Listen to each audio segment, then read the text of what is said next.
Out of everything I own, my Bits box is probably my most cherished thing. And it's hard to start a Bits box, and I want to show you how, especially when you have no money.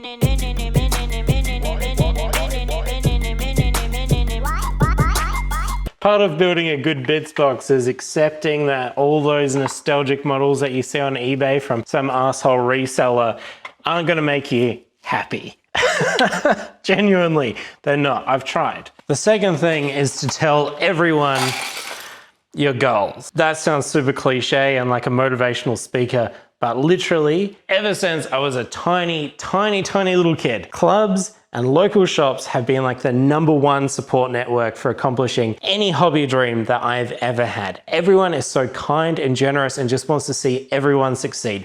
Half my Bits box is just from good trades or generous people or leftover bits from when you're having a painting night or whatever. People just want to help and you've got to pay it forward. That's #1 rule. But if you have a local community, get involved. And it can be really scary. But if you're a bit awkward, let me show you how to get in. This is what I did.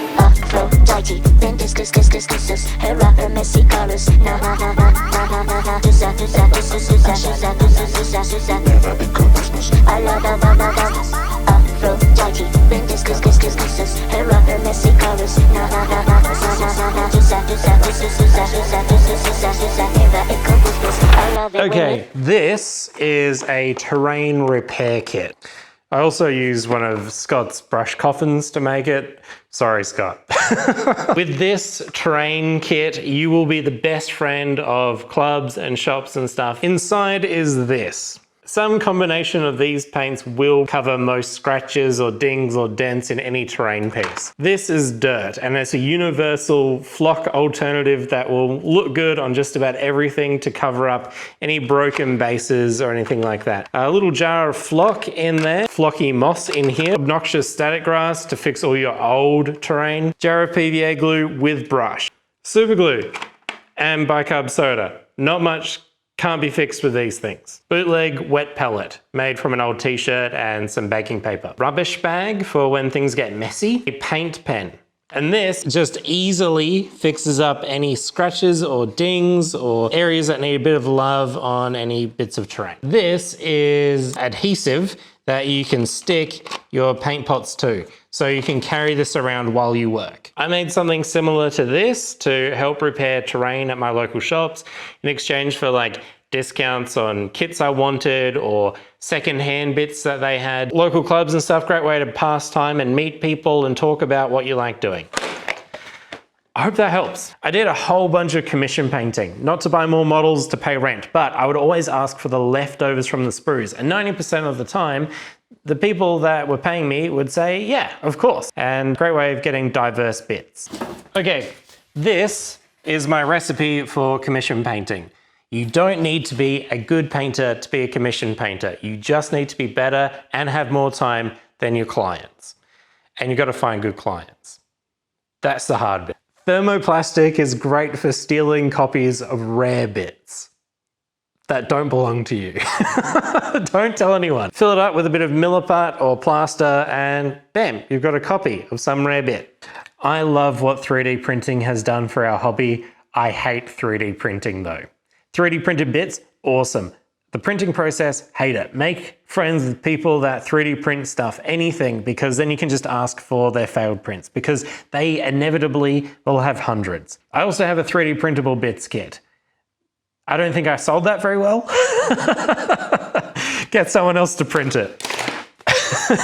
Go to secondhand shops and find things like this. I think this was $1. I also accidentally broke it. Old toys and stuff too. Awesome. Junk drawers. Every family has one. Go to antique shops. It's overpriced, but you will find gold. And cool cats. Couscous, love it when you couscous. Love it when you couscous. Couscous, couscous. Couscous, couscous, couscous, couscous. Love it, love it, love it, love it, love it, love it, love it, love it, love it, love it. I love it when you couscous. Love it, love it, love it, love it, love it, love it, love it, love it, love it, love it. I love it when you couscous. Love it, love, I love it, love, I love it, love, I love it when you love it, love it, love, I love it when you couscous. Love it, love, I love it, love, I love it, love, I love it, love it, love it, love, I love it when you couscous. So this was my original bits box as a teenager. And then I got a few more bits. Then I upgraded to this one because I wanted something big I could sift through and work above and take this to my local clubs and stuff. Today I've made a beast of a bits box. Yeah, I know, it's pretty ridiculous. So this is all model bits in here. This is weird junk for making strange things. This is all terrain bits and pieces. And back here are all my Nurgle Diaries stuff ready to be made into the next big finale Nurgle Diaries video. Yeah, this is a crazy box. This was an antique shop find. I also buy a lot of like these Reaper miniatures really cheap, and whenever I go to my hobby shop I try to support them. I just buy a cheap miniature, but they're so oddly specific that they're really good for trading with, because when people tell you their strange ideas you can be like, oh yeah, I have the perfect model for exactly that thing. This box itself is something that I found in my TV station I rent in. And I love it.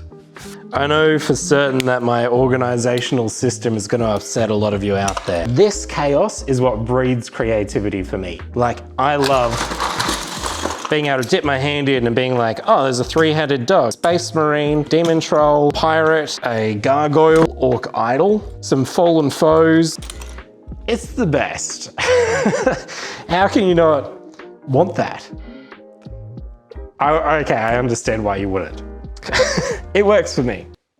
Making your own bits box when you have no money can feel like an absolute slog. You might feel like you're never getting anywhere. You might see what other people have and feel envious. I've been there before. I want you to know this. There's something incredibly special that money can't buy, and it's the fact that I can go through every single one of these bits in my bits box and identify who gave them to me, where we were, maybe what I paid for them, or how many beers we had that night. That is incredibly special, and there's an inherent magic in these bits, so when I make things, there's already a narrative there. There's already a reason why the things I've made are special to me. Money can't buy that, and I think that's bloody cool. This bits box has grown with me through my journey of making stuff. All this stuff has been accumulated over many, many years, and most importantly, I want you to know this. My enjoyment making things, my creativity has never once changed based on the stuff that I've owned. That sounds crazy when you look at all these things and you think, if I have that stuff, I would be happy too. But genuinely, I would trade all this to go back 10 years and do it all over again and meet all those cool people and make things with what I had. But when you make stuff, your bits box will grow with you too. It will grow with you every step of the way, and you'll make things based on what you have at the time and what your capacity is. And that's perfectly amazing. I don't know, but that's enough rambling from me. Go make a bits box and show me what you make. You're the best. I'll see you next time. Okay, all right, bye.